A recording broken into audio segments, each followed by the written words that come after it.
Cette semaine en Info Thémis. Semaine de Pâques chez Chocolat Martine, marche du jour de la Terre, rencontre avec la coop de l'arrière-pays, zoom sur la semaine thémiscamienne de la santé mentale, nouvelle exposition au Rift de Ville-Marie, festival des folies francophones. Lancement de la programmation du Salon du livre de l'Abitibi-Témiscamingue.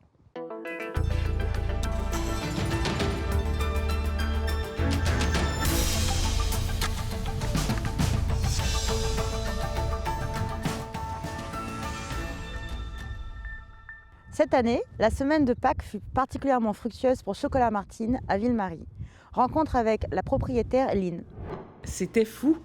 On a eu une super saison de Pâques. C'est-à-dire que c'était pas juste le week-end, mais la semaine avant, la semaine d'avant et la semaine d'avant. Les gens, certaines personnes commencent un peu plus tôt, mais le week-end de Pâques, c'était... en 26 ans, c'était mon plus beau week-end à vie, quand même. Alors, on est très contents. À Pâques, c'est les moulages qui sortent. Donc, on avait toutes sortes, une variété d'environ, je dirais, une trentaine de sortes de moulages, passant du plus petit lapin au plus gros lapin. Je te dirais que les gens achètent à peu près en moyenne là, les moyens lapins, poules, on avait toutes sortes d'animaux. Donc, c'est vraiment ça qui est sorti par centaines et centaines. On va se le dire, nos chocolats, c'est les meilleurs du monde. Donc, les gens viennent les acheter parce qu'ils sont bons et qu'ils savent qu'ils seront bons. Mais aussi parce que cette année, on avait le droit des rassemblements. Hein. Alors, veut pas, ça a apporté de la visite. Le samedi, le vendredi, les gens de l'extérieur sont venus faire leurs petites emplettes.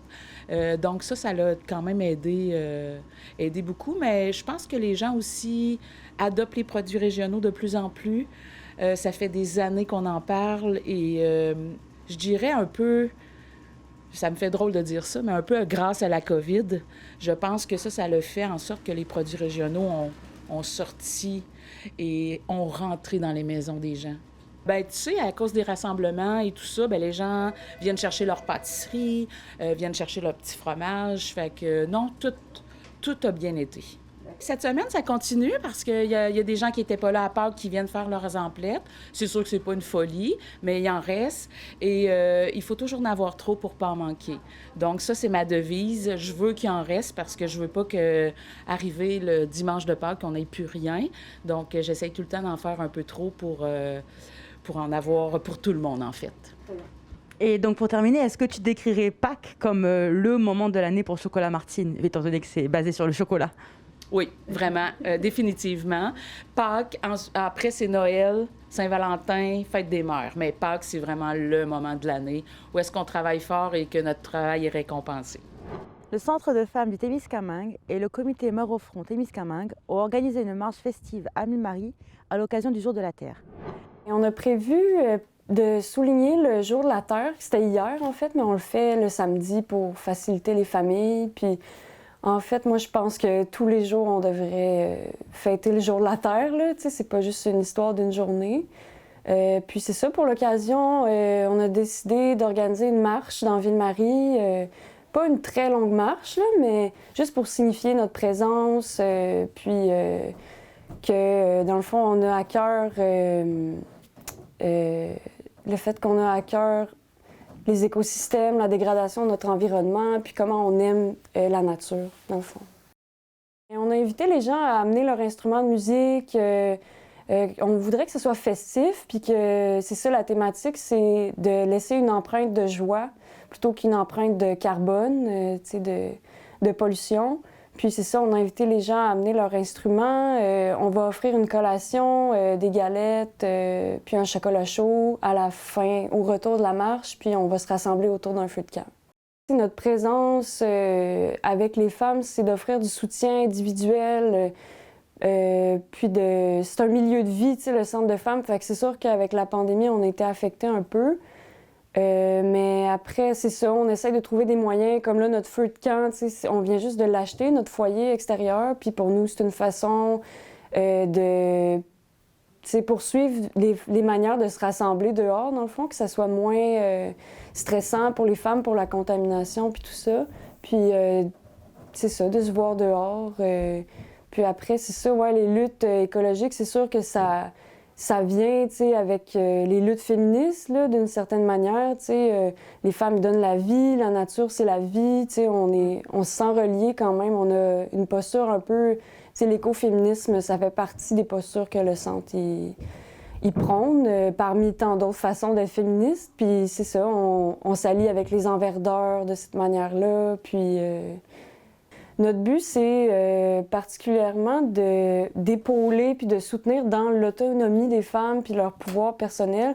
Fait que on fait vraiment comme un soutien dans ce sens-là pour différentes démarches ou juste faire du social des fois ou découvrir sa créativité. Tu sais, on donne des ateliers créatifs puis tout ça.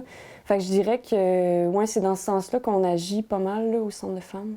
Avec cette marche, je pense que je souhaite qu'il y ait des gens qui viennent. Tu sais, je sais que dernièrement, c'est un peu difficile, tu sais, de se voir. On a été beaucoup isolés. Puis là, en fait, le prétexte de la marche, c'est de se rassembler puis d'échanger autour des questions du climat. Tu sais, qu'est-ce qu'on fait comme part personnel, quel poids on veut mettre sur les institutions, tu sais, pour que les choses changent, tu sais, pour que notre approvisionnement en nourriture, en eau soit plus éthique, tu sais, soit plus dans le respect du vivant, tu sais. Fait que c'est un peu d'être festive autour de ces questions-là, de s'imaginer des solutions, de se questionner puis discuter. Tu sais, c'est ça le but de la marche aujourd'hui. Puis après, ben c'est ça. Pour notre programmation d'été, on n'est pas encore là, mais on va avoir notre fête du 40e qui va être à la fin du mois d'août. Donc c'est ça. Ça va être comme vraiment une célébration du 40e anniversaire du Centre de femmes à la fin du mois d'août. Ben, on a notre jardin collectif là, qui va commencer. On va lancer les inscriptions bientôt. Pour nous, c'est vraiment une occasion. C'est sûr que l'été, c'est un peu plus calme. Tout le monde est en vacances, un peu éparpillé. Mais le jardin, c'est un endroit où se réunir. Les femmes peuvent s'impliquer du début à la fin, des semis, les transplantations jusqu'aux récoltes. Puis après, tous les mardis, on a la soupe populaire, le mardi midi. Puis ça, c'est vraiment apprécié là, par les femmes d'ici de se réunir le mardi pour dîner ensemble, discuter. Puis on a notre atelier Femmes Territoire, qui est un atelier créatif qui dure jusqu'à la mi-juin. De mon expérience à moi, mon impression, c'est que les femmes sont particulièrement fortes sur le territoire du Témiscamingue. Mais après, c'est sûr qu'on n'est pas à l'abri des violences, tu sais, puis c'est ça, tout ça, mais je dirais que, tu sais, je trouve que pour un petit milieu, le fait qu'il y a déjà la maison d'hébergement, le Calax, le centre de femmes, depuis 40 ans, le centre de femmes cette année, tu sais, c'est vraiment, je trouve, impressionnant, tu sais, pour le petit bassin de population qu'il y ait autant de mouvements, tu sais, au sein des luttes féministes. Je trouve que c'est pas mal ancré dans le territoire. À l'approche des beaux jours, la coop de l'arrière-pays se prépare à reprendre du service. D'ailleurs, l'organisme cherche à recruter. Bien, moi, c'est Dany Laperrière, dans le fond. Je suis directeur de la coop de l'arrière-pays. Dans le fond, je travaille sur ce projet-là depuis déjà 3 ans. La coop, c'est une coopérative de solidarité plein air à but non lucratif. Fait que nous, dans le fond, notre mission, c'est de favoriser les interactions entre l'humain et la nature par des expériences en plein air. Puis, pour ce faire, ben c'est ça, dans le fond, on offre de la location d'équipement, on offre des activités encadrées, on offre des services de navette. Fait que les gens qui ont déjà tout leur équipement, mais qui veulent juste avoir un service de navette, on peut l'offrir aussi. Puis, on peut conseiller aussi les gens là, sur des itinéraires là, qu'on a déjà fait. Fait qu'on a beaucoup d'informations pour partir explorer le territoire. Cet hiver, ça a été quand même assez tranquille au point de vue des opérations. Là. Si on veut, on s'est concentré surtout par les demandes d'aide financière pour pouvoir justement acheter des équipements de plein air hivernal. Parce que présentement, on n'en a pas beaucoup. Fait qu'on s'est penché surtout sur ça. Puis pour développer des partenariats avec d'autres entreprises ou organismes pour pouvoir offrir cet été plus d'activités. L'hiver prochain, c'est sûr qu'on voudrait avoir, mettons, des articles assez de base comme des raquettes, là, ça c'est sûr. Mais on veut ajouter des équipements comme des skis de fond. On veut aussi avoir des équipements de camping hivernal. Puis, en fait, c'est principalement ça.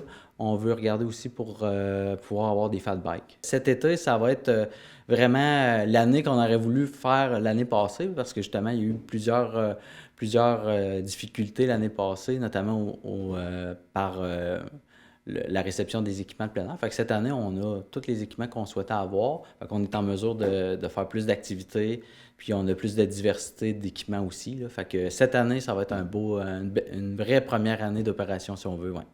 Il va y avoir, entre autres, l'ajout d'équipements, dont des kayaks, des planches à pagaie, puis certains équipements de camping général, là. Puis évidemment, on va falloir qu'on achète une remorque fermée de plus pour pouvoir entreposer tout ce bel équipement-là. Puis grâce à ça aussi, ben, on va pouvoir faire plus d'activités encadrées. Sinon, cet été, il va y avoir évidemment des ajouts d'activités organisées, là. Donc, on va refaire encore cet été l'activité, c'est la descente de la rivière Sassajinaga dans la ZEC Kipawa, 3 jours guidés. Ça, on va pouvoir leur offrir encore. On va faire aussi une sortie d'une journée en canot guidé. Il va y avoir des activités d'initiation au canot. Ça, c'est pour le canot. Sinon, on revient encore avec des activités d'initiation à l'escalade sur les belles parois près de Ville-Marie. Sinon, il va y avoir des sorties de quête de champignons avec un mycologue. Il va y avoir aussi des sorties de cyclotouristes, dans le fond, avec une de nos guides à la coop. Fait qu'il, dans le fond, il va y avoir 2 parcours, les deux d'une journée, où on va faire la visite d'entreprises locales là, qui offrent des produits du terroir.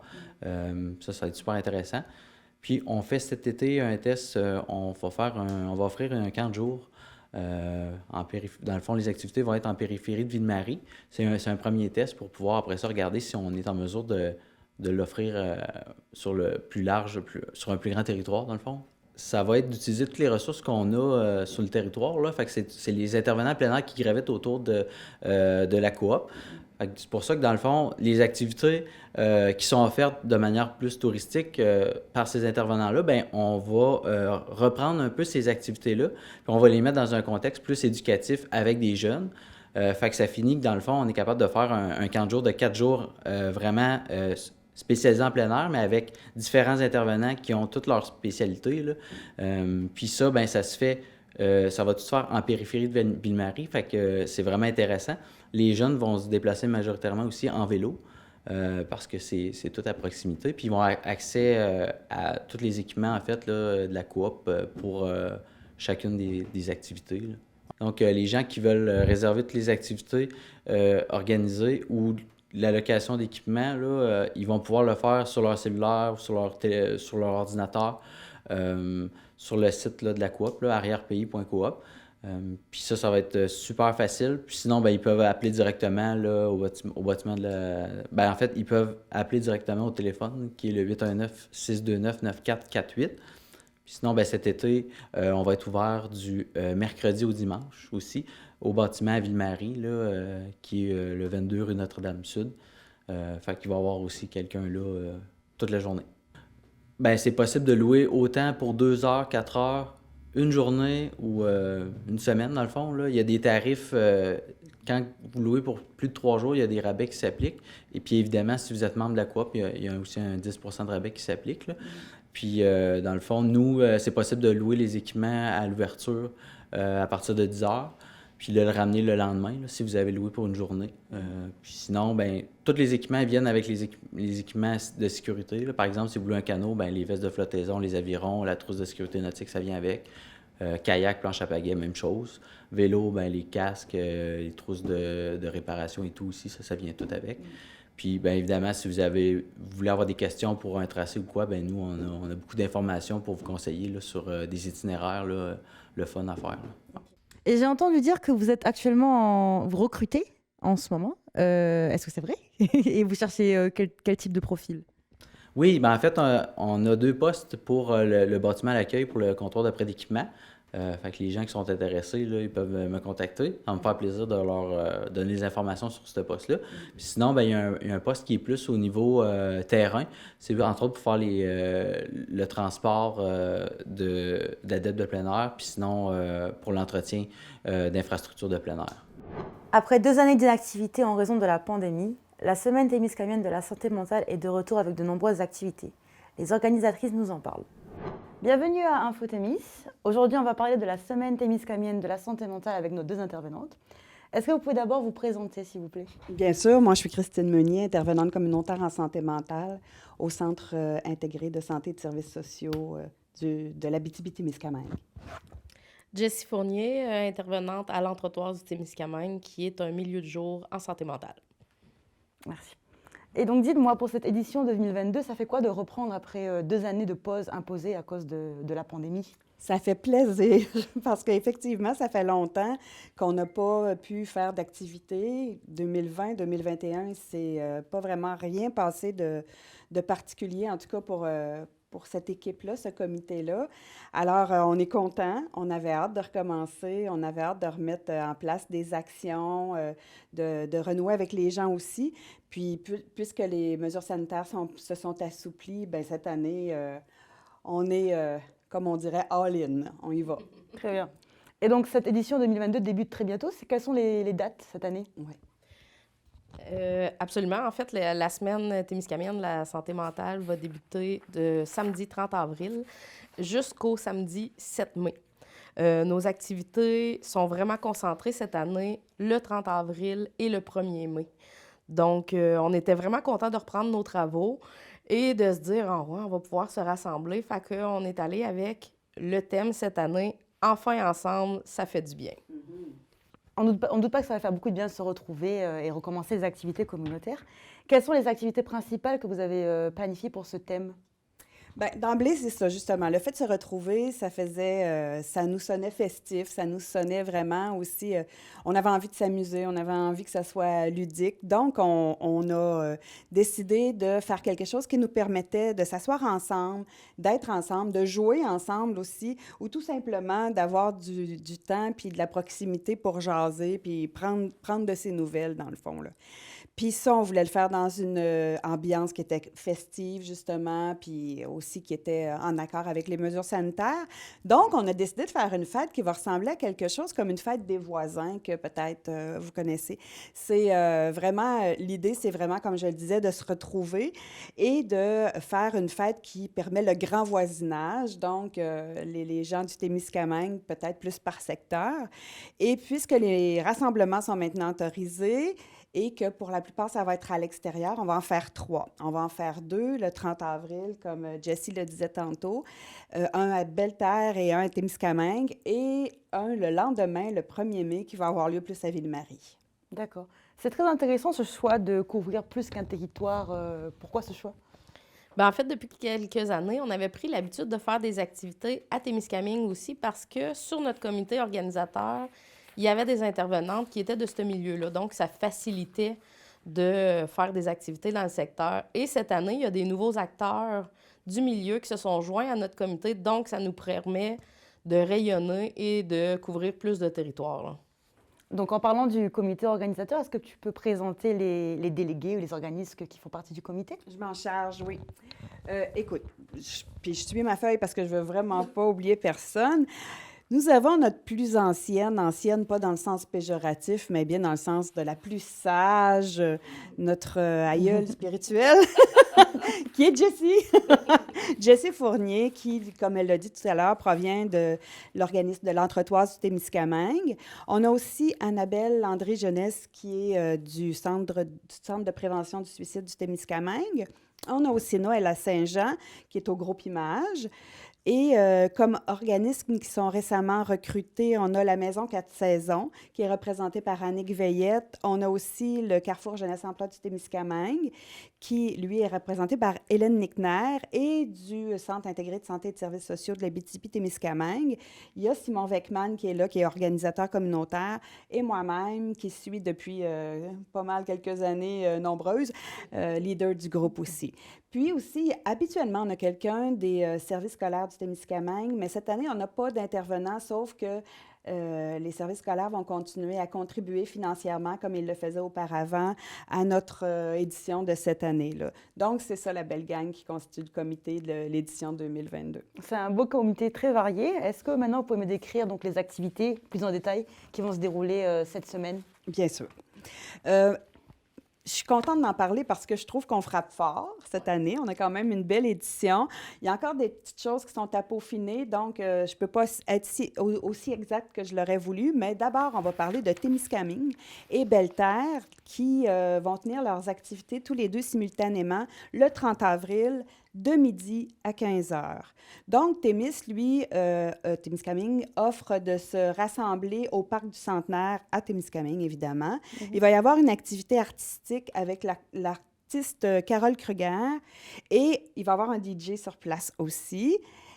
Et à Belle-Terre, simultanément, comme je le disais tantôt, ça va être au club de curling, à l'intérieur cette fois-ci. Et il devrait y avoir aussi ambiance musicale et on pourra déguster hot dog, des cupcakes qui ont été faits pour l'occasion aussi, qui sont offerts tout à fait gratuitement. On va pouvoir aussi faire connaissance avec des gens nouveaux puisque autant à Belle-Terre qu'à Témiscamingue, il va y avoir un mariage de 2 événements qui sont aussi la rencontre des nouveaux arrivants au Témiscamingue et la journée d'activité, bien sûr, pour la semaine témiscamienne de la santé mentale. Donc, les agents multiculturels du Carrefour Jeunesse-Emploi et les travailleurs de milieu, en collaboration avec les membres du comité, vont organiser cette rencontre-là le 30 avril de midi à 15 heures à Témiscamingue et à Belle-Terre. Donc, ça va être l'occasion de rencontrer, accueillir les gens qui vont venir s'installer dans ces 2 secteurs, puis de se revoir pour les gens qui se connaissent déjà, puis jaser enfin librement, on peut dire ça. Et le lendemain, le dimanche 1er mai, là, on vous attend à Ville-Marie, secteur centre, sur le site du marché public, donc à côté du parc et à côté de l'aréna. Et il va y avoir, là encore, de midi à 15 heures, des activités qui vont se tenir. Il va y avoir le groupe musical Belle Lurette qui vont être là. Il y aura aussi hot dog, des cupcakes, des jeux pour les jeunes et des tirages de plusieurs prix de participation. Donc, on attend les gens pour quelque chose de vraiment convivial, familial, simple. On veut que ça reste simple. On s'attend à ce que les gens aient envie de jaser entre eux aussi, fait qu'on ne veut pas les occuper à la minute près non plus. Puis, on amène notre bonne humeur, tout le monde. Puis, on va pouvoir vous donner aussi plus de détails sur notre page Facebook de la Semaine témiscamienne de la santé mentale pour pouvoir justement suivre ça peut-être d'un petit peu plus près si jamais il y a des changements ou s'il y a des ajouts d'activités aussi. Très bien. C'est une semaine très festive que vous nous préparez. Et est-ce qu'il faut qu'on réserve nos places pour participer aux différentes activités? Non, pas du tout. Que ce soit le samedi à Belle-Terre ou à Témiscamingue ou le dimanche à Ville-Marie, il n'y a pas besoin de réservation. C'est vraiment, on se rend sur place à partir de midi. Ça va être jusqu'à 15 heures. On vous attend à peu importe l'heure. Les activités vont se dérouler et si vous avez envie de passer un petit moment avec nous, peut-être de penser de s'apporter une chaise pliante ou une chaise de camping là, pour ne pas avoir à rester debout tout le temps. Mais si vous voulez rester debout, il n'y a pas de problème non plus. Mais ce n'est pas fourni sur place, donc c'est important. Très bien. Tu as mentionné qu'on pouvait avoir les informations sur votre page Facebook. Comment on y accède du coup à cette page? En fait, c'est facile. On va aller sur Facebook, faire une petite recherche sur ce qu'il y a la loupe et on va écrire « Semaine témiscamienne de la santé mentale ». Et sur cette page, vous aurez les informations concernant l'édition de cette année, les lieux, les heures, les activités. On va mettre également différentes informations, des événements, des photos.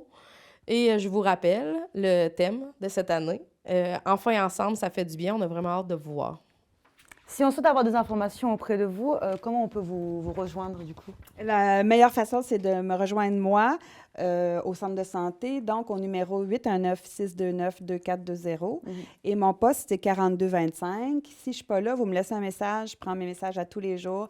Ça va me faire plaisir de vous rappeler pour vous donner les informations plus vous parler aussi si jamais vous avez besoin d'en connaître plus sur la semaine puis la teneur de la semaine témiscamienne de la santé mentale. Donc, très bien. Oui. Merci beaucoup, mesdames. J'aimerais conclure avec une dernière question, si vous êtes d'accord. Oui. Pour vous, donc, quelle est l'importance de faire cette semaine chaque année? Quelle est l'importance de toujours rassembler les gens à ce sujet et faire une semaine pour la santé mentale au Témiscamingue précisément?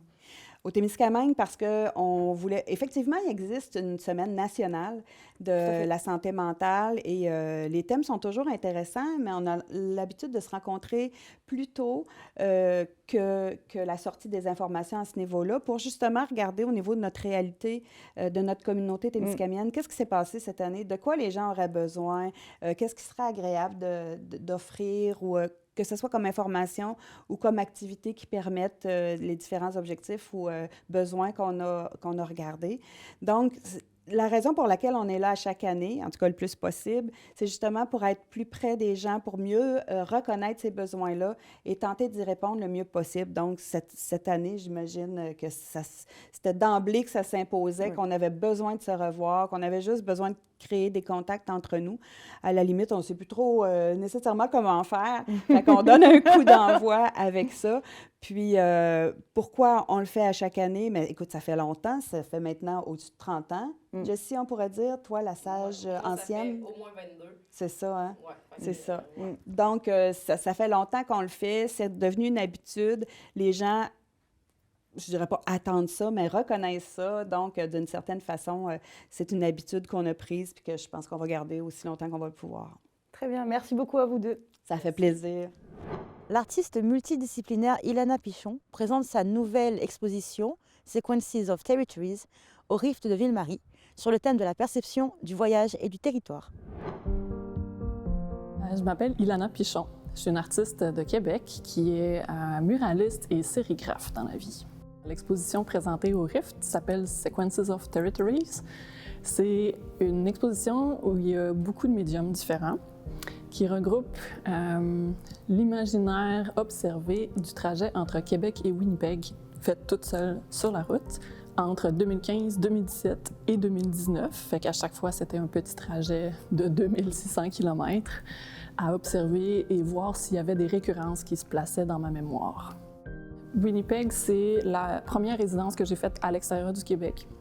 C'était un échange qui était à l'époque un échange entre Montréal, Moncton, Toronto et Winnipeg. Ça s'appelle l'échange transcanadien. Puis j'ai pu aller jusqu'à Winnipeg. Puis j'avais décidé de le faire en auto. Puis de me gâter puis de me dire, bien, je veux que ce trajet-là m'emmène quelque part puis que ça soit ce trajet-là qui m'influence et non le fait de prendre l'avion, d'atterrir puis de me faire déposer à quelque part. Pour moi, c'était vraiment, je veux m'imprégner de ça. Puis après ça, j'ai développé un bel amour pour le trajet, pour la route, pour tout ce qui se passe. Puis j'ai décidé de le répéter, puis j'ai envie de le refaire encore. Fait que ça...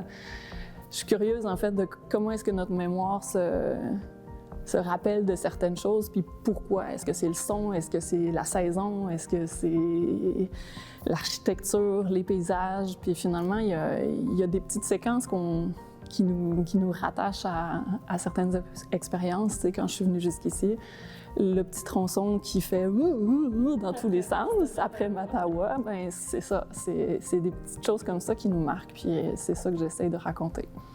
Alors, dans la vie, je pense que c'est important de se proposer de regarder les choses différemment, donc de changer d'angle de vue. C'est pour ça que j'ai décidé d'observer le territoire sous différents angles et différents médiums. Donc, on a de la vidéo, il y a de la sérigraphie avec différentes étapes, donc différentes années, et aussi de la murale qui a été faite pour le Rift ici, pas en direct, mais presque.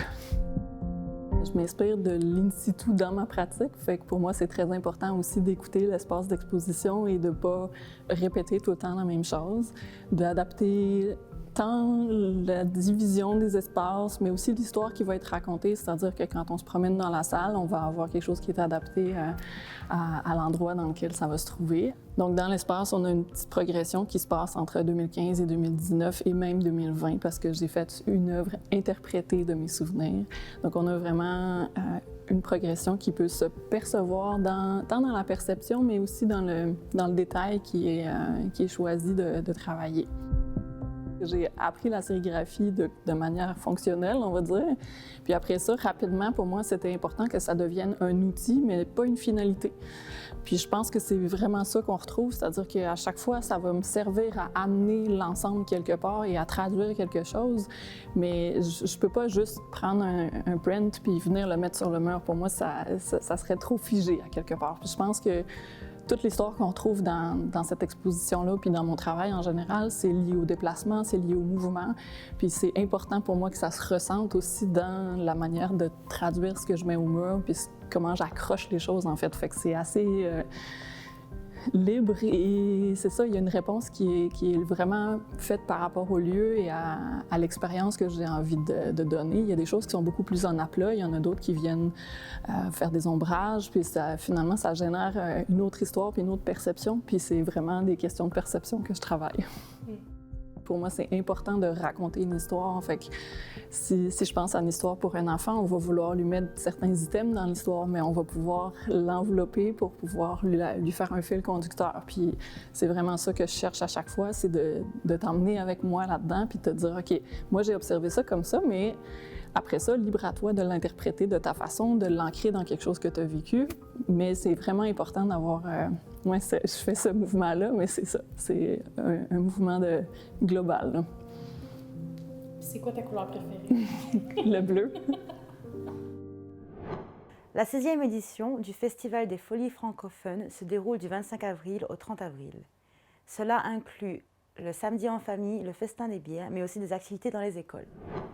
Bonjour et bienvenue parmi nous à TVT Miss. Merci d'avoir accepté de parler du festival pendant cet entretien. Est-ce que tu peux nous présenter brièvement le festival, ses missions et nous rappeler les dates? Oui, cette année, c'est la 16e édition du Festival des Folies francophones. 16 ans durant lesquels on a toujours eu le même objectif, c'est-à-dire de promouvoir le fait français, la fierté francophone, dire que c'est possible de s'amuser en français. D'abord au niveau des élèves, des enfants, ensuite avec la famille, ensuite avec la population en général, les organismes, les entreprises. Donc, cet objectif-là a toujours été le même depuis 16 ans et il est encore comme ça aussi aujourd'hui pour cette 16e édition. La 16e édition a lieu du 25 au 30 avril. Donc, ça a déjà commencé, on est en plein festival. Mais est-ce que tu peux nous rappeler d'abord qui est le comité organisateur avant qu'on parle des activités? Le comité organisateur est composé de 5 membres, c'est-à-dire Raphaël Falardeau, Annie Joyal, Daphné Bélanger, Timoko Ouattara et moi-même. Et à l'occasion, il y a notre mascotte Frankie qui vient faire son tour pour donner ses idées aussi. Donc, on peut dire qu'on est 5 membres et un quart peut-être pour notre mascotte qui vient aussi à l'occasion. D'accord. La mascotte est habillée, genre... Oui, donc Frankie, c'est notre mascotte depuis l'année dernière, si je ne me trompe pas. Donc, Okay. ça fait 1 an qu'elle existe. C'est la population, en fait, qui a voté pour son nom. Tout ça, ça s'est passé sur la page Facebook du festival. Donc, c'est Frankie. Visitez la page Facebook du festival, vous allez la voir. À quoi il ressemble, du coup, Frankie? En fait, c'est comme un mélange de lézard et de monstres du lac Témiscamingue. Donc, une mascotte verte. Elle s'appelle Frankie, donc le nom nommé par la population. D'accord. Donc, tu vas nous parler des activités. Je sais que, premièrement, vous faites des choses dans les écoles. Est-ce que tu peux m'en parler? Oui, ça, c'est vraiment les événements, les activités dans les écoles, c'est vraiment la grosse activité, en fait, le gros événement de la semaine, parce que ça se déroule tout au cours de la semaine, donc du 25 au 29. Les écoles primaires, secondaires francophones de la région ont droit à ces activités-là. Donc, cette année, COVID oblige, pandémie oblige, bien, encore une fois, les activités pour les écoles, ça va se faire de façon virtuelle. Les tout-petits vont avoir droit au spectacle de Kalimba. C'est de la danse. En fait, ils vont s'amuser, ils vont jouer, ils vont rigoler ensemble. Donc, Kalimba. Aussi, il y aura pour les 4e, 6e années, là, dans ce coin-là, le singe et l'oiseau. Ça, en fait, c'est comme un spectacle sous forme de pièce de théâtre, un peu, le singe et l'oiseau, et ça parle de l'entraide, c'est ça, des bonnes actions pour l'entraide envers les amis dans l'école. Donc, un très, très beau spectacle à voir pour eux. Et finalement, un peu de théâtre, mélange encore de théâtre, de musique, de danse avec Dynamo Théâtre collectif à 2 roues. Ça sera aussi présenté là, ces jours-ci là, durant la semaine pour nos élèves. Et parallèlement à ça, il y a l'activité Mon défi en français qui est présentée d'abord dans les écoles. Donc, c'est un cahier d'activités, de toutes sortes d'activités pour jouer avec les mots, pour jouer avec la langue française. Donc, il y aura des cherchés de trouve, il y aura des voyelles qui ont disparu, il faut trouver les voyelles. Il y a aussi des mots croisés, des mots cachés, des verbes à conjuguer, des virelangues, donc pour parler rapidement en français, les chemises de l'archiduchesse, etc. Donc, des choses comme ça que l'on peut lire très rapidement. Donc, toutes sortes de jeux, c'est 20 pages. Et tous les élèves dans les écoles pourront faire ce cahier-là en parallèle avec leur enseignante ou encore tout simplement si le document est disponible dans leur école. Et même chose aussi, on a rendu disponible ce cahier-là à la population en général. Donc, vous pouvez aussi vous amuser à jouer avec les mots, avec Mon défi en français. C'est disponible sur la page Facebook du festival. Vous pouvez imprimer ou encore le faire en regardant à l'écran. Là, ce sont des photos que vous pouvez regarder pour faire les activités. Et il y a un concours d'associer avec le cahier Mon défi en français en lien avec notre mascotte Frankie. Je vous en dis pas plus, c'est à découvrir donc, dans le cahier Mon défi en français. Merci bien. Et mis à part les écoles, qu'est-ce que vous planifiez le samedi? Je sais que vous le faites en famille. Est-ce que tu peux nous en parler un peu? Oui, habituellement, dans les années passées, on avait toujours une journée pour les 55 ans et plus et une journée pour la famille. Cette année, avec les restrictions sanitaires et tout ça, on a eu besoin de repenser un peu à comment faire notre festival, ne sachant pas si les restrictions nous empêcheraient de faire le festival ou pas. Donc, c'est pour ça que cette année, on a décidé de mélanger ensemble ces deux journées, c'est-à-dire pour les 55 ans et plus et pour la famille et les plus jeunes, pour en faire une activité vraiment intergénérationnelle. C'est-à-dire que le samedi en famille, ça va se dérouler de 9h à 16h, toute la journée, à Open Studio Libre à Library. Et toute la population est invitée. Donc, que l'on ait 2, 3, 4, 5 ans ou encore 100 ans, on est invité. Ça se veut intergénérationnel. Il y aura différentes activités tout au cours de la journée. À 9h, ça commence bien sûr avec le mot d'ouverture. 9h15, on va faire un conte et du bricolage grâce à Laurette McKnight de Témis Métis Community Council. Elle va nous faire le conte La Petite Voyageuse. Il y aura un bricolage associé avec ce petit conte-là. On va bricoler un canot, si je ne me trompe pas. Donc, ça va être quelque chose comme ça dès 9h15. À 10h, c'est Early On y va Témiscamingue qui nous invite à l'activité Do-Ré-Mi avec Nathalie. Qui dit Do-Ré-Mi dit musique, dit on va bouger. Donc, ce sera une activité plutôt physique. Il y aura une collation santé par la suite à 10h45 et ce sera suivi d'une activité pour bouger aussi pour toute la famille. Donc, des étirements, du yoga, donc toutes sortes de choses aussi pour bouger. Encore là, petit, grand, tout le monde est invité aussi à s'amuser pour cette activité. À midi, c'est l'heure de manger. Donc, on invite les gens à apporter leur pique-nique. On va manger ensemble, donc un repas froid, bien sûr. S'il fait beau, on va se rendre peut-être au parc près du lac. Sinon, on mange à l'intérieur à Open Studio. Dès 13h, ça recommence avec le partenaire, le Collège Boréal, qui nous invite à venir planter nos racines. On va faire du jardinage avec le Collège Boréal dès 13h. À 14h, c'est un bricolage fierté francophone avec Mélanie Bourgeois, qui est très connue ici en région. Mélanie invite toujours les familles à faire du bricolage et des activités d'art avec elle. Donc, les gens la connaissent bien et on aime bien s'amuser avec Mélanie. Donc, c'est à 14h. Et à 15h, il y a le Centre d'éducation des adultes qui nous invite à un bingo familial avec des petits prix à gagner. Donc, encore une fois, une activité pour tous les âges. Donc, de 9h à 16h, l'horaire est disponible sur la page Facebook du festival, aussi sur notre site Internet. Et on veut remercier bien sûr nos partenaires parce que sans eux, ça ne pourrait pas avoir lieu. Donc, Early On y va Témiscamingue, Témiscamingue Métis Community Council, le Collège Boréal, le Centre d'éducation des adultes, Open Studio Libre, le Conseil de la coopération de l'Ontario et aussi M. Leduc des Chevaliers de Colomb qui nous a préparé un quiz aussi pour amuser les gens. Donc, ce sera possible aussi de faire un quiz et de gagner des prix tout au cours de cette journée. C'est une journée qui va être bien remplie. Bien rempli, oui, en effet. Merci pour les précisions. Et enfin, vous avez prévu également un festin, n'est-ce pas? Un festin de bière. En quoi cela consiste? C'est une nouveauté cette année, le festin des bières. On cherchait une activité pour aller chercher une population qui est peut-être moins habituée de venir participer au festival, c'est-à-dire les jeunes adultes. Donc, et même les plus vieux aussi, là, on s'entend, mais c'est le festin des bières. Donc, une dégustation de bière. Ça se passe au Whiskey Jack Beer Company à Library. Et il y a une collaboration aussi avec The Northern Plate eux vont nous offrir des plateaux de charcuterie.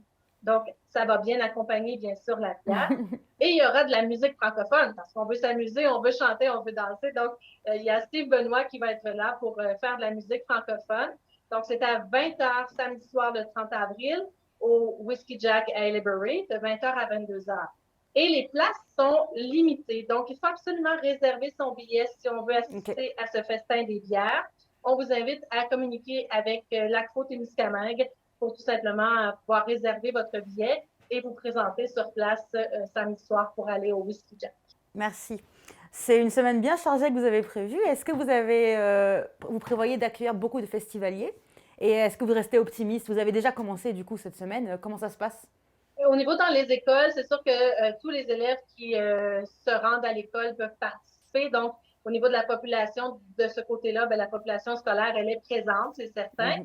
Pour ce qui est du samedi en famille et du festin des bières, on a des restrictions sanitaires à cause de cette COVID-19. Donc, les places sont limitées partout. C'est certain que j'aimerais pouvoir te dire, on attend des centaines de personnes, mais on ne peut pas parce que les salles, les places sont limitées. Donc, c'est pour ça qu'entre autres, le samedi en famille, il y aura le principe de premier arrivé, premier admis. C'est comme ça qu'on va fonctionner. Donc, on s'attend peut-être entre 50 et 100 personnes au cours de la journée. Peut-être plus aussi, on sera peut-être surpris. Mais je pense que les gens ont hâte de sortir. On prévoit du beau temps en plus pour le samedi. Donc, peut-être qu'on aura beaucoup de gens, mais j'aimerais qu'on s'en reparle après le festival pour voir comment ça a été. Mais ce que j'aimerais ajouter aussi, par exemple, c'est que l'an prochain, en espérant que cette pandémie-là sera derrière nous et qu'on pourra revenir avec l'édition régulière, donc vraiment une grande salle avec plein d'activités tout au cours de la semaine. Donc, on espère pouvoir faire ça l'année prochaine.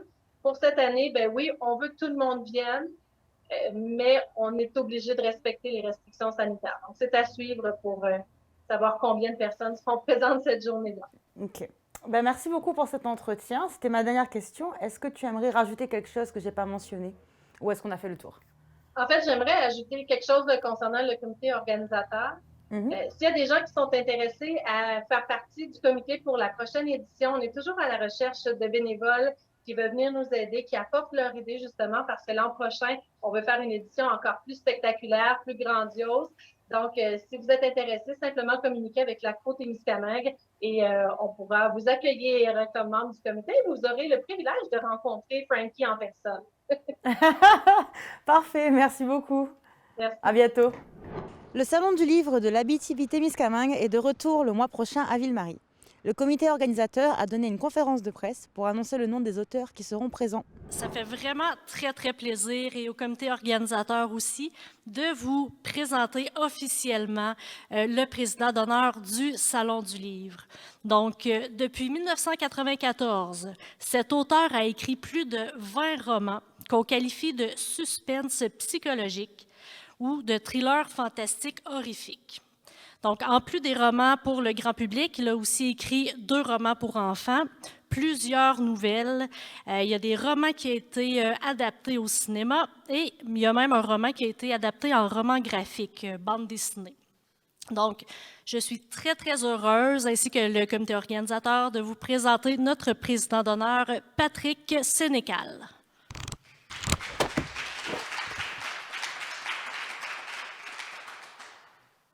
Bonjour tout le monde, j'espère que vous m'entendez bien. Je suis tellement loin que je ne sais pas, mais j'imagine que oui. Ça ne sera pas tellement long. Ah. Parfait. On entend bien. Là, on entend bien? Parfait, on a maintenant la vidéo. On a tout. Bon, c'est parfait. Bien, bonjour tout le monde. Écoutez, j'ai tellement hâte d'être avec vous autres dans quelques semaines. Écoutez, permettez-moi d'être poétique pendant quelques secondes. Ça n'arrive pas souvent que je suis poétique, moi, avec le genre de livre que j'écris. Mais c'est le printemps, voyez-vous, et au printemps, tout renaît, les fleurs, n'est-ce pas, le soleil revient, l'herbe pousse, les arbres fleurissent, etc., etc. Et cette année, c'est doublement le printemps parce que les salons aussi renaissent, reviennent à la vie, poussent, gorgés de sève et de joie de vivre, parce que vous n'avez pas idée. Et là, je ne fais pas des blagues. Là.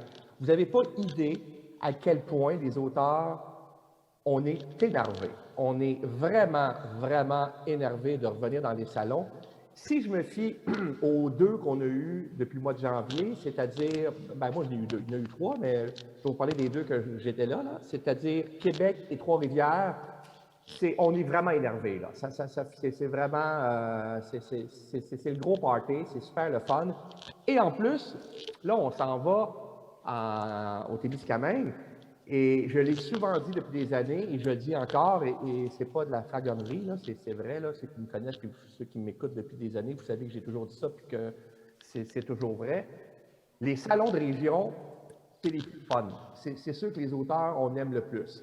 Et presque tous les auteurs seraient d'accord avec moi, parce que justement, on se retrouve tous ensemble, il y a beaucoup moins de folie dans le salon. On peut parler aux gens, on peut prendre le temps de discuter, de rencontrer les gens.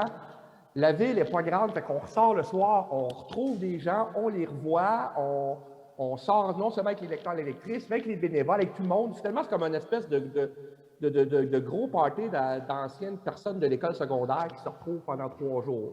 C'est un peu ça l'ambiance que ça crée. Et là, ça fait 2 ans qu'on ne l'a pas fait. Et non seulement ça fait 2 ans qu'on n'a pas fait le salon, mais ça fait 5 ans qu'on n'est pas à Ville-Marie. Fait que dans le fond, vous autres, là, Ville-Marie, vous reprenez au meilleur moment. Que vous soyez le premier salon de Abitibi-Témiscamingue à reprendre après la pandémie, c'est un timing extraordinaire. Fait que c'est sûr que le monde va être là parce que le monde va avoir le goût d'être là. Nous autres, les auteurs et autrices, on a le goût d'être là. Je pense que les lecteurs et lectrices ont le goût d'être là aussi. Je pense que tout le monde va être content de se retrouver. C'était vraiment le thème idéal pour ce genre de salon-là. Je pense qu'on ne peut pas mieux choisir que ça, parce qu'on a tous hâte de se retrouver. Et le fait, moi, d'être le président d'honneur, et d'ailleurs, merci à toute l'équipe, à Sylvie et à toute son équipe de m'avoir fait cet honneur, parce que moi, c'est drôle, parce que président d'honneur, moi, j'appellerais ça plutôt président honoré, parce que c'est beaucoup un honneur pour l'auteur d'être un président d'honneur, parce que c'est comme lui faire confiance en lui disant « on pense que tu peux bien représenter notre salon ». Et honnêtement, je pense que je suis un pas pire représentant, pas dans le sens que pas dans le sens que je suis un meilleur auteur que les autres, mais dans le sens que je suis très visible dans un salon. Je suis bien dur à manquer, parce que je suis là tout le temps, parce que je suis dans toutes les parties, parce que je suis dans toutes les occasions. Je suis là, je suis le dernier parti, en tout cas, bref.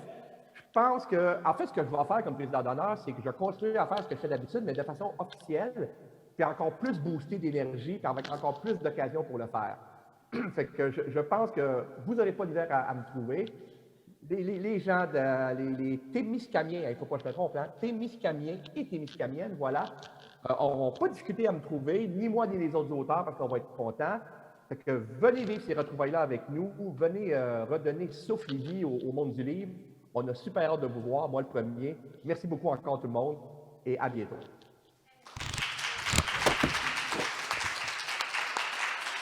Merci beaucoup, M. Sénécal. On a très, très hâte de vous avoir avec nous à Ville-Marie. Donc, je vais passer maintenant aux auteurs et invités. Donc, c'est plus de 50 auteurs qui ont répondu positivement à notre invitation à venir au Salon du livre de l'Abitibi-Témiscamingue à Ville-Marie. En premier lieu, nous allons recevoir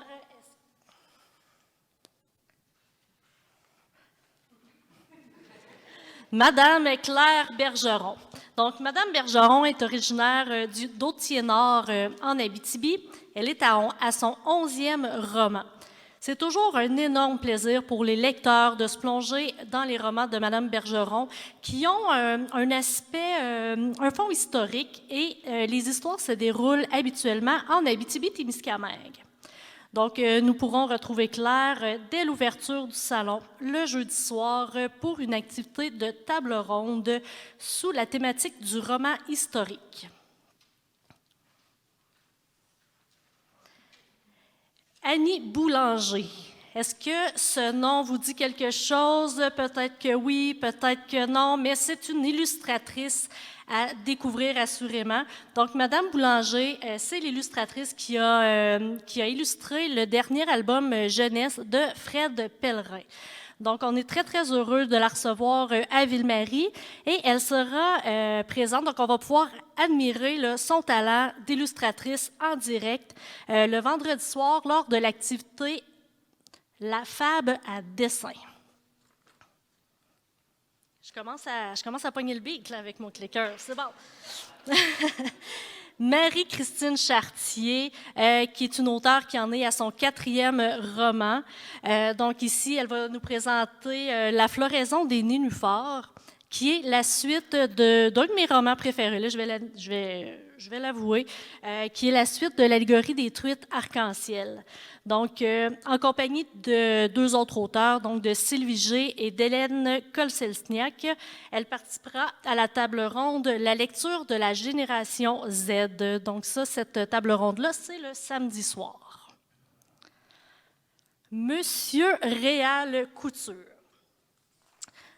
Donc, au Témiscamingue, nous avons comme slogan « La culture, une seconde nature ».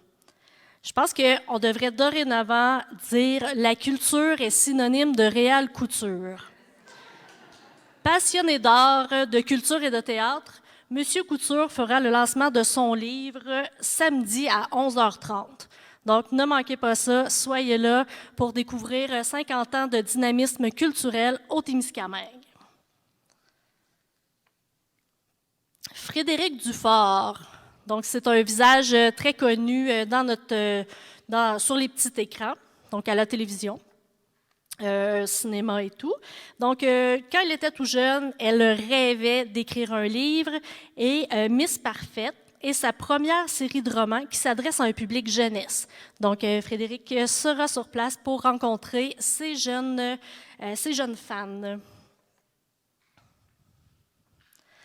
Michel Forgette viendra nous présenter son livre « Délinquant un jour, artiste toujours ».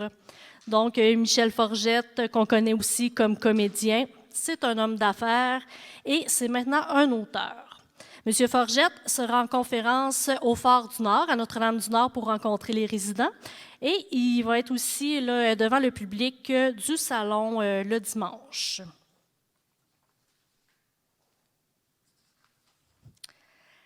Sylvie G, objection, votre honneur. Donc, Sylvie G est friande de bon vin, de chocolat et de belles histoires. Fascinée par les relations humaines, elle met à profit sa plume irrésistible et son don manifeste pour la comédie. Donc, on se rend compte que ce sont des livres de Sylvie G qui sont très humoristiques avec des personnages et des histoires loufoques. Donc, en plus de la table ronde, la lecture de la génération Z du samedi, on va pouvoir en connaître davantage sur l'autrice et ses romans avec une entrevue le vendredi soir. C'est ici, Madame Labrisky, c'est un visage qu'on connaît beaucoup, qui est très présente sur les réseaux sociaux. Madame Labrisky, c'est la femme qui fait la guerre au sucre raffiné en carburant à la purée de date. Donc, ces 3 premiers livres de recettes ont connu un énorme succès et on est très, très heureuse de la recevoir à Ville-Marie. On va pouvoir l'entendre en conférence le samedi et en table ronde également. Amy Lachapelle, donc Amy, auteure témiscamienne. Je crois qu'on n'a plus nécessairement besoin de la présenter. Les gens ici au Témiscamingue et en Abitibi la connaissent beaucoup, mais Amy, c'est une auteure qui est rendue à plus de 40 romans. Autant pour la jeunesse, elle a débuté aussi l'écriture pour les romans adultes. Donc, en compagnie de Nadine Deschenaux, Frédéric Dufort et Émilie Ouellette, samedi, on va pouvoir assister à une table ronde sur l'écriture jeunesse. Émilie Ouellette.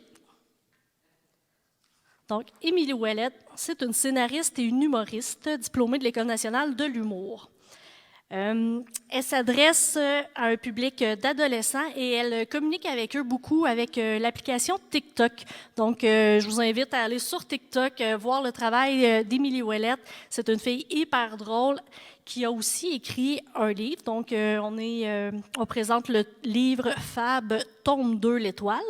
Donc, elle va rencontrer les ados et elle fera avec eux un atelier d'improvisation. Et elle participera aussi au jeu Silence on joue. Marie-Chantal Perron signe ici son premier roman. Donc, elle avait publié il y a quelques années le livre « Copine et copine », qui était un roman graphique très beau et vraiment touchant. Elle signe ici les 12 mois de Marie. Donc, on est très heureuse de recevoir Mme Perron à Ville-Marie. On va pouvoir la rencontrer en table ronde, en entrevue et en séance de signature. Francine Ruel. On peut dire vraiment que Mme Ruel, c'est une amie du Salon de Ville-Marie. On est très, très content aussi de recevoir Mme Ruel qui va venir rencontrer ses amis de la région. Donc, d'une année, d'un salon à l'autre, Mme Ruel nous fait le plaisir de sa présence et on est très, très, très heureux de la recevoir, Mme Ruel. Une activité qu'on n'a pas dévoilée encore, mais je vais vous donner un petit punch. L'activité s'appelle l'heure du thé. Donc, l'heure du thé, c'est un événement, c'est une activité où on sera en toute intimité avec une auteure, une autrice. Et on va pouvoir discuter, lui poser des questions, presque comme si on était son ami. Donc, on va pouvoir réserver pour passer 1 heure avec Mme Ruel.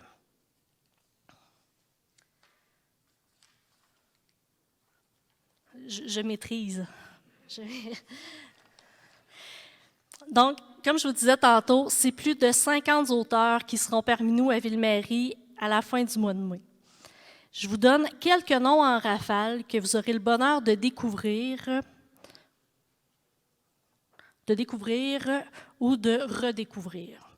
Donc, Catherine Etier, Michel Jean, Roger Larivière, Makina, Hugo Meunier, Laure Morali, Michel Ouellette, Annie Perrault, Catherine Perrault, Pierre-Yves Villeneuve. Et comme il y en a plus de 50, je vous invite à aller sur le site Internet du Salon du livre de l'Abitibi-Témiscamingue pour avoir la liste complète.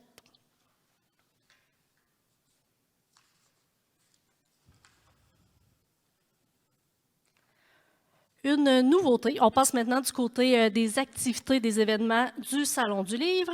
Donc, une nouveauté cette année, je lève mon chapeau à Sylvie Tremblay qui nous a parlé de ce projet-là et on a tout de suite embarqué parce que l'idée est vraiment extraordinaire.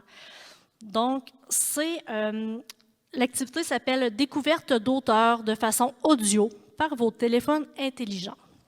Donc, c'est suite à l'initiative du Salon du livre de Trois-Rivières en 2021. Nous avons une belle nouveauté cette année en Abitibi-Témiscamingue. Ça va nous permettre, cette activité-là, de faire découvrir et de mettre en valeur des auteurs qui seront présents ou pas au salon, tout en permettant au public de notre région de vivre une expérience interactive différente en favorisant la découverte d'œuvres. Nous décloisonnons ainsi l'événement et nous irons rejoindre les gens un peu partout sur le territoire avec ce projet d'affiches, comme on voit ici sur la télévision. Donc, ces affiches qui seront présentes dans les 5 grandes villes de la région. À partir de la première semaine de mai, les Témiscabitibiens pourront, avec leur téléphone intelligent, scanner le code QR et recevront ainsi un extrait de livre. Donc, en s'enregistrant, les abonnés recevront à chaque semaine un extrait d'un nouveau livre. Donc, comme on peut voir, il y a 4 petits codes QR. Et selon nos goûts littéraires, on clique sur un des codes et ça nous amène des extraits de livres, par exemple.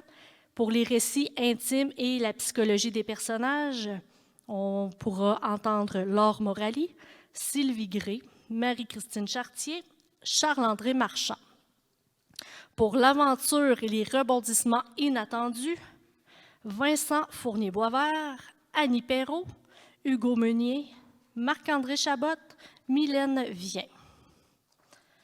Pour apprendre constamment sur tout, Philippe de Grosbois, Nancy Vickers, Michel Jean, Anne-Hélène Clich et Pierre-Luc Bélanger. Et pour terminer, si tu aimes avoir peur et avoir des sensations fortes, Patrick Sénécal, notre président d'honneur, Ariane Gélina et Maureen Martineau, ainsi que Michel Ouimet.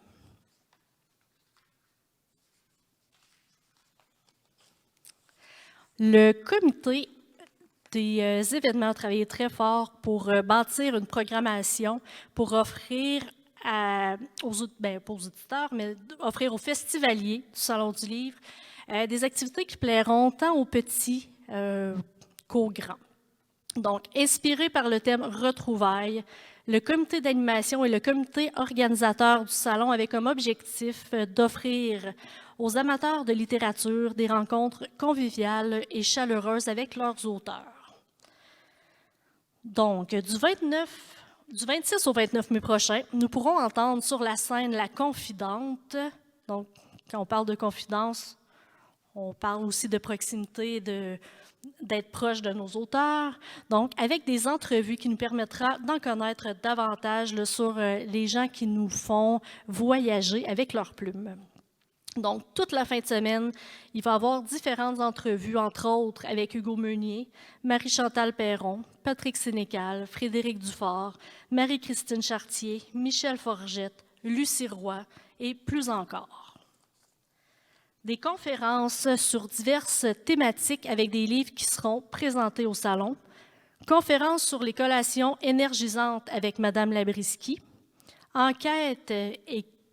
Enquêtrice et criminelle dans le polar contemporain avec Ariane Gélina et Maureen Martineau.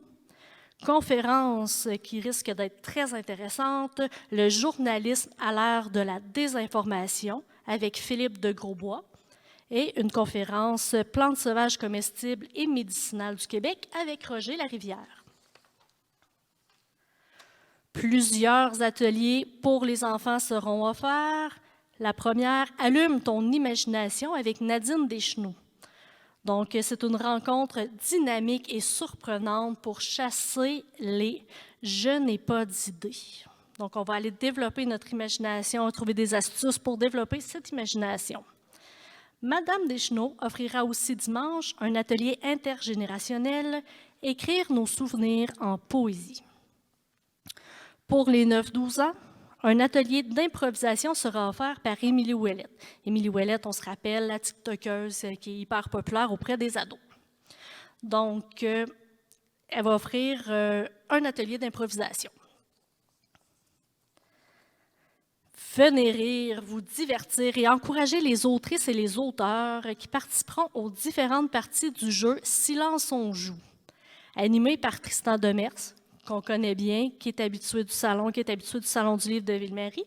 Donc, Tristan qui animera le jeu « Silence on joue ». On pourra voir Nadine Deschenaux, Émilie Ouellette, Dominique Pelletier, Dany Rotondo, Marc Aubin, Annie Perrault, Frédéric Dufort et encore plus d'auteurs qui vont s'affronter à ce jeu. On pourra voir aussi, encore animé par Tristan Demers, un quiz des années 80, mais je ne vous en dis pas plus. Ça risque d'être très, très drôle. Le Salon du Livre, évidemment, c'est un rassemblement autour du livre et il y a toujours des nouveaux livres qui voient le jour. Et on est très, très fiers de vous annoncer le lancement de quelques livres au Salon du Livre. Donc, en premier, le lancement du livre de Réal Couture, 50 ans de dynamisme culturel au Témiscamingue. Et un autre livre qui sera lancé, je crois que c'est le samedi, si ma mémoire est bonne, le livre de Léana Godette-Nickner, qui est une jeune autrice témiscamienne, et de sa mère, Hélène Nickner. Pour terminer, nous vous convions, cher public, à l'heure du thé. Dans une ambiance intime, feutrée, conviviale et chaleureuse, vous aurez la chance de discuter en privé, en petit comité, avec des auteurs et autrices. Ce sera le moment d'échanger avec ces artistes. Réservez votre place, donc c'est l'heure du thé, il faut réserver. Donc, présentement, on pourra réserver pour prendre le thé avec Catherine Etier et Francine Ruel. Donc, je vous invite à être des nôtres au Salon du Livre qui s'en vient dans un petit mois. Merci d'avoir regardé notre émission. On revient chaque semaine avec un nouvel épisode. Je suis Charlotte Ouareau, journaliste à TV Témis. Au revoir!